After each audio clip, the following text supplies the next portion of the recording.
What is up, you guys? It is Badaff Gaming, and I'm here in Kerbal Space Program Point 25, bringing you guys a legit career mode, revamped version, because I jumped the gun, and I updated to Point 25, and therefore I lost all my save data on the last game. But I really like this game. I play this game a lot in my free time as well.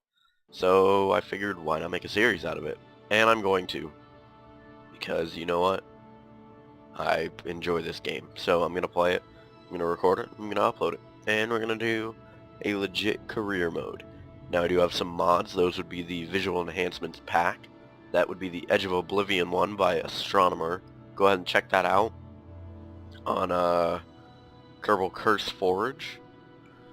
And what else do I have? I have the Texture Replacers mod that makes these guys right here take their helmets off when in breathable atmosphere, and their jetpacks, and they also have no helmets in IVA mode when inside the capsules. It can also make like different head textures and different suit colors and different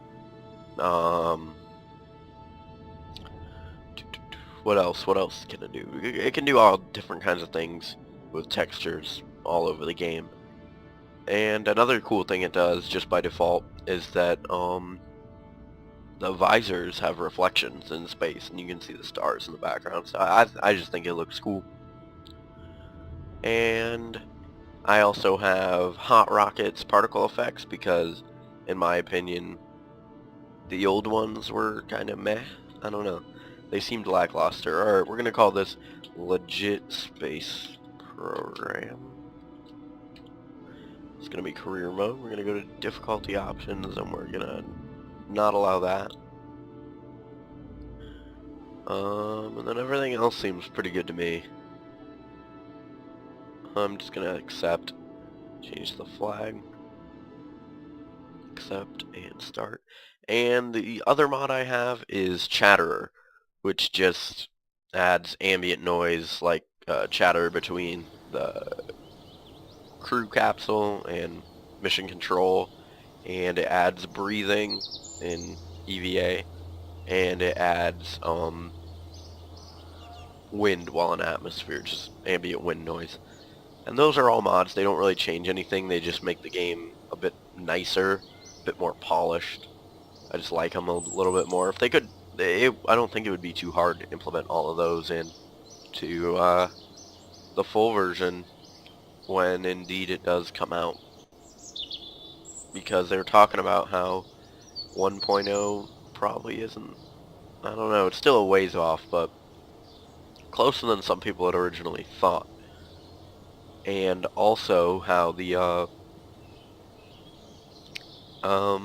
next update, I think, no, it's gonna be, no, the next update will be officially in beta, so I'm excited about that. Alright, we're gonna accept these contracts because I know I can do these, and we're gonna back out here. Now, I could just get some science on the launch pad and then go to R&D and then get more parts. I think I'm gonna do that, actually.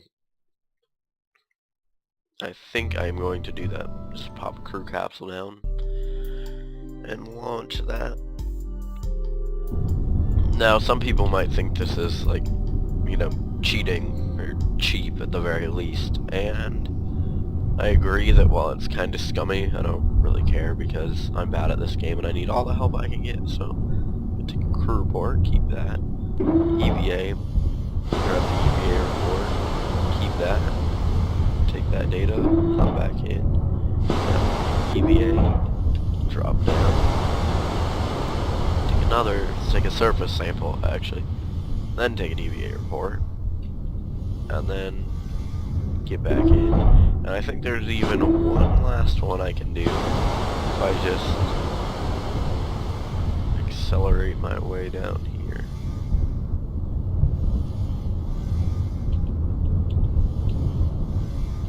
Over that, I guess. Alright, I'm gonna come over here and take surface sample. No, that's still launch pad.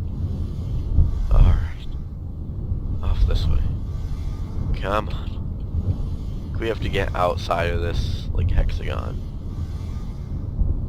And just out into here. Yeah. This should do it, I think. Surface sample, KSP, yep, and EV report. Yep, alright. Back we go. And we'll hop in and then recover that. And then that'll be a lot of science for doing basically nothing. Which is good. Because we can use that then to get better rocket parts, which means that the chances of our little guys dying on a first flight goes down dramatically. That was the chatter mod you can hear in the background. Let me know in the comment section if it's too loud, because I will definitely take that down. Awesome. Awesome, awesome. Alright, now off to R&D. We can grab this, which has decouplers, which are the most important thing. It also has mystery goo science. What else can we get? We could get this. And I'm tempted to. I think I'm going to get that. And then go back. Then go to the VAB. And hopefully build a rocket that will fulfill all these contracts. So slap that in there. Then one of those. Of course we need a parachute. And then what else should we have? Well, propulsion. I'm thinking we do a little multi-stage thing. And that would be by putting one of those on, and then I'm going to put...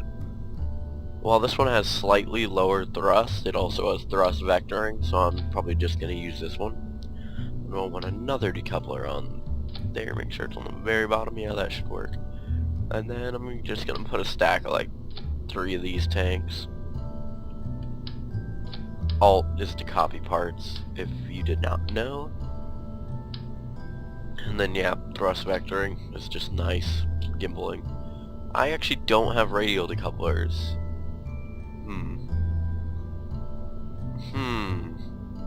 I don't have radial decouplers. That's a bit of a situation.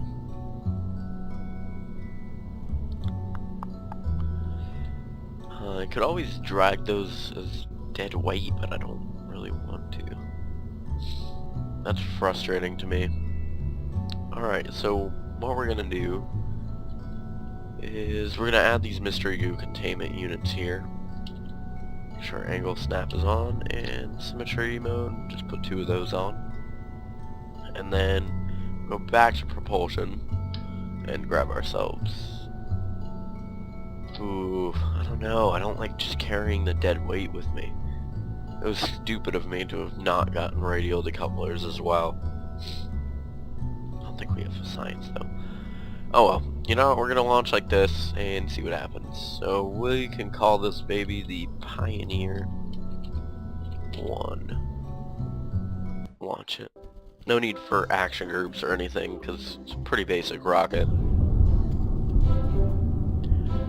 And as we approach the launch pad, hopefully, yeah, you can hear the wind and chatter will start up. Alright, I'm just going to power all the way up. I should have done my staging earlier, but I'm stupid. Fire those at the same time, and then that should fire, and then that. Alright, excellent. SAS is on. We are cleared for liftoff in 3, 2, 1, and we have liftoff. I just like these rocket effects much more than the default, the stock ones. It's just better. Look at those. They carry so much better.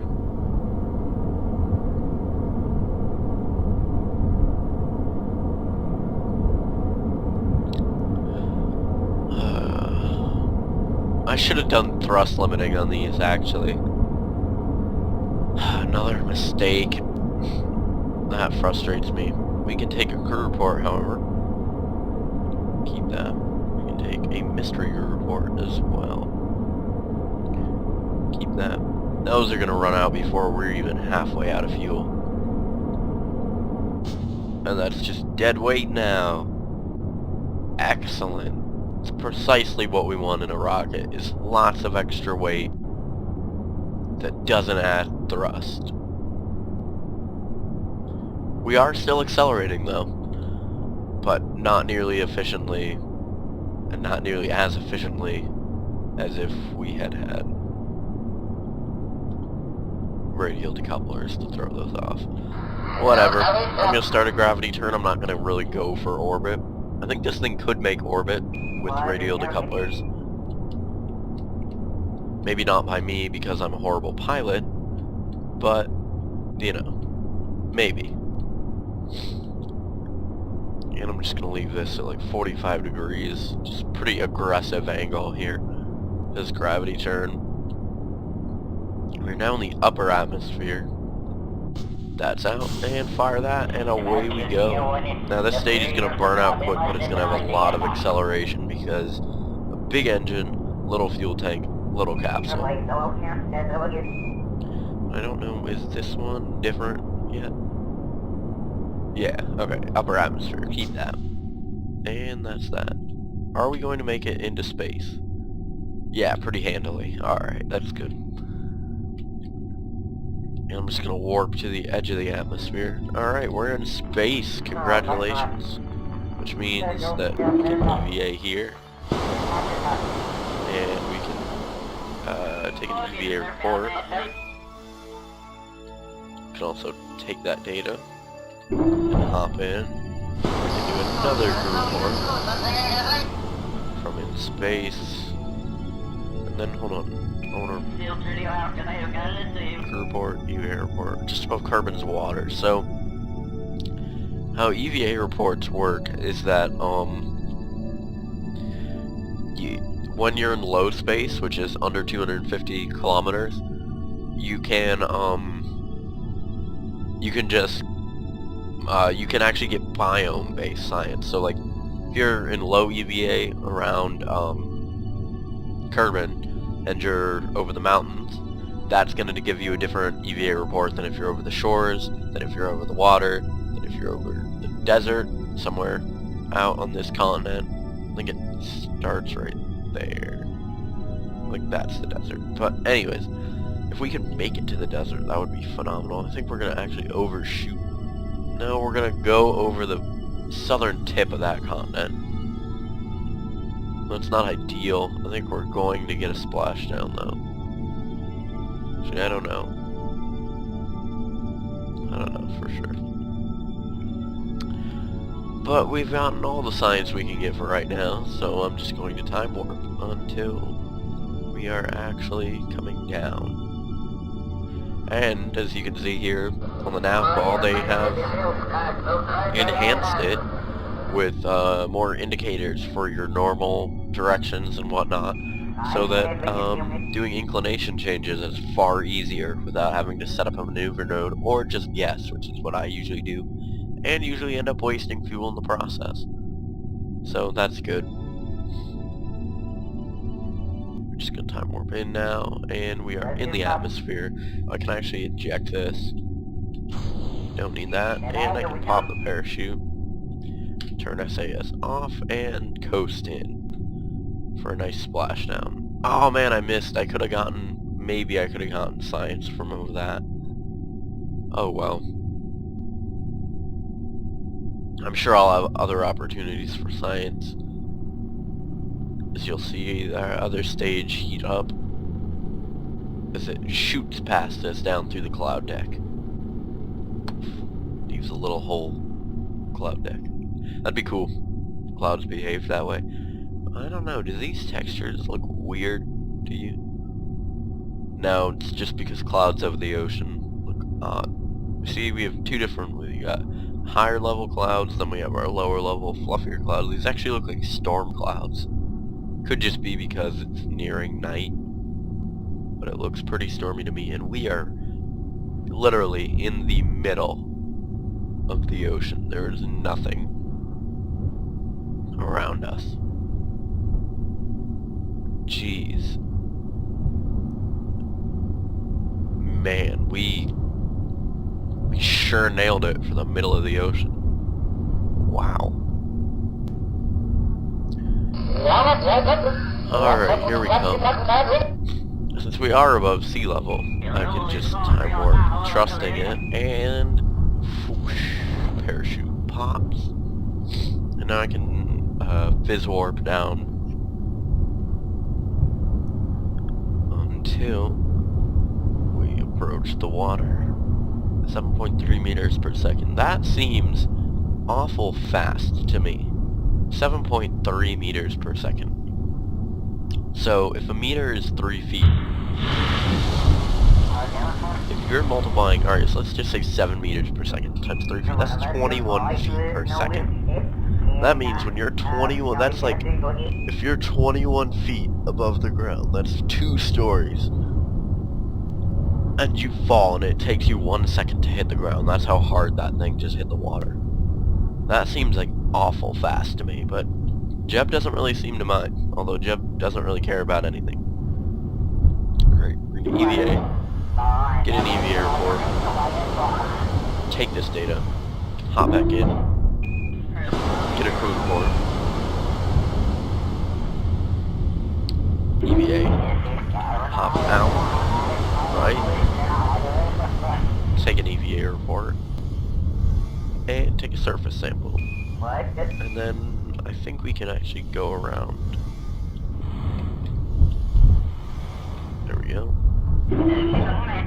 Get in. Then I can EVA again. And I think I can actually like take a surface sample on the capsule. Yeah, okay. You can, and that actually counts as a different biome, I think. Can I take an EVA report as well from over here? I think those count as different, but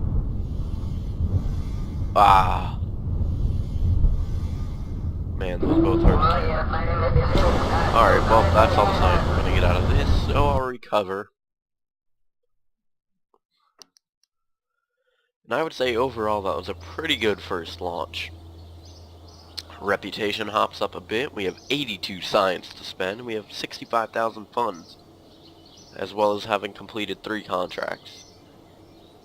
I'll take care of those in a moment. So as you can see here, we get science for recovering our vessel and all of these other majestic things we've done. Majestic, I don't know if that was the right word. And we got funds for recovering these things. We were quite a ways away from the KSC, actually. We were almost 500 kilometers away. So we only got about 75% of the value of these things when you recover them. The closer you are to the Space Center, the more funds you get for recovering different parts, because it makes sense, you know. They have to spend more money to send a recovery boat out there to grab this stuff, so you don't get as much net in return. That's why I'm excited about this. I like this, because that means that, you know, shuttles, like, go up, do science in orbit, and then land back at the Space Center for 100% value, and with all their parts. They don't discard anything. They basically pay for themselves. So, that's really good. Alright, and if you look here, we got 0 reputation from that, but we have 117 reputation because of contracts we did.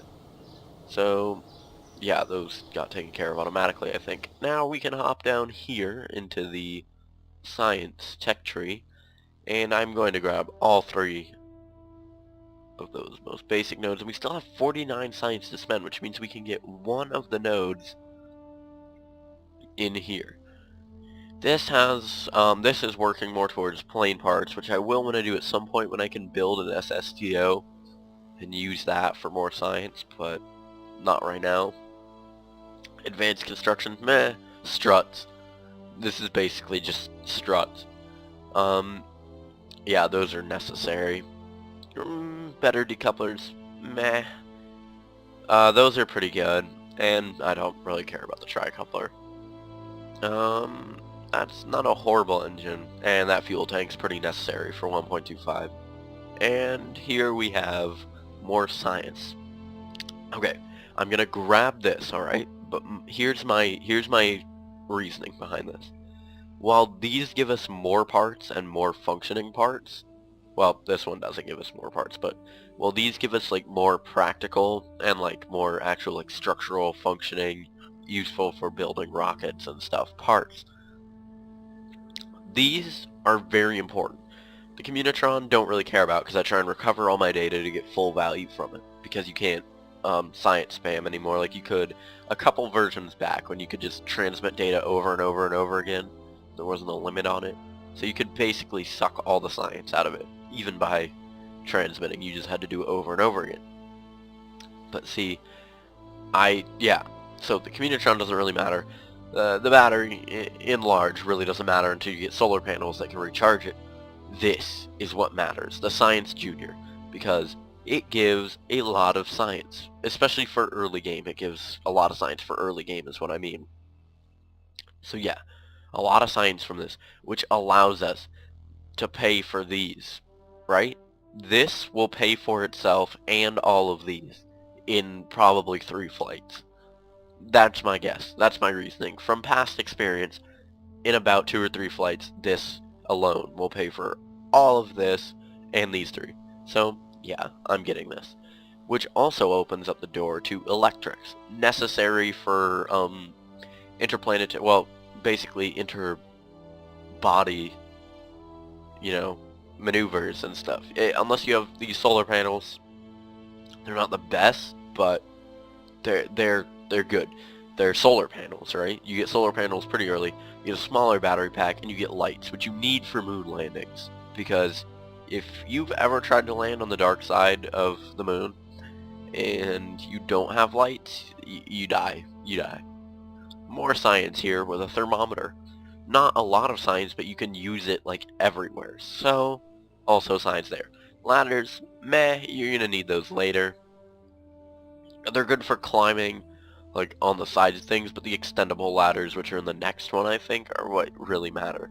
The mobile processing lab, which I haven't really messed with it because it's a 2.5 meter part, and I don't usually launch 2.5 meter payloads. I usually launch 1.25 meter payloads, especially this early, so it's not essential. But it basically it allows you to get more science, essentially. And yeah, micro landing strut, good for probes. You can land probes with instruments attached, but we don't have really a probe core or instruments yet, so not that essential. That will be essential for SSTO shuttles and whatnot. Alright, well, I think that's pretty much good for right now. This is our tech tree as it stands. Alright guys, so in the next episode we'll try and get some more science, probably do some more contracts, basic early game stuff, trying to build up science so that we have the right parts to go for those bigger missions like the moon or Minmus, or maybe even Duna in the near future. I don't know. We'll have to see if it's in the right phase for a transfer. I will look up all that information while I'm off camera. But thank you so much for watching, guys. I've been BadFRAF Gaming. If you liked this pretty successful first episode of the new and improved legit career mode, then please go ahead and drop a like. It helps me out. It lets me know what you guys are enjoying on this channel and what I should keep producing. I know I'm enjoying this series right now, but it's more about what you guys are enjoying. So if you are, drop a like. And if you want to continue to watch this series, or you would like to support the channel in any way, or, you're just bored and have nothing else to do, you can go ahead and subscribe. That button is on the channel page for a reason. Go ahead and click it if you want to see more content like this, or anything in the past that you've liked that I've done and you want to see me do it again. Send me a direct message on YouTube, or drop a comment down below in the comment section, and be sure to subscribe. That tells me how the videos are doing, what you guys like, and if you guys are still enjoying the content that I produce. I know I am enjoying myself right now. I'm trying to get back into the swing of YouTube after having about a month off from uploading anything. But that's it for this episode, guys. I hope you enjoyed, and I will see you next time.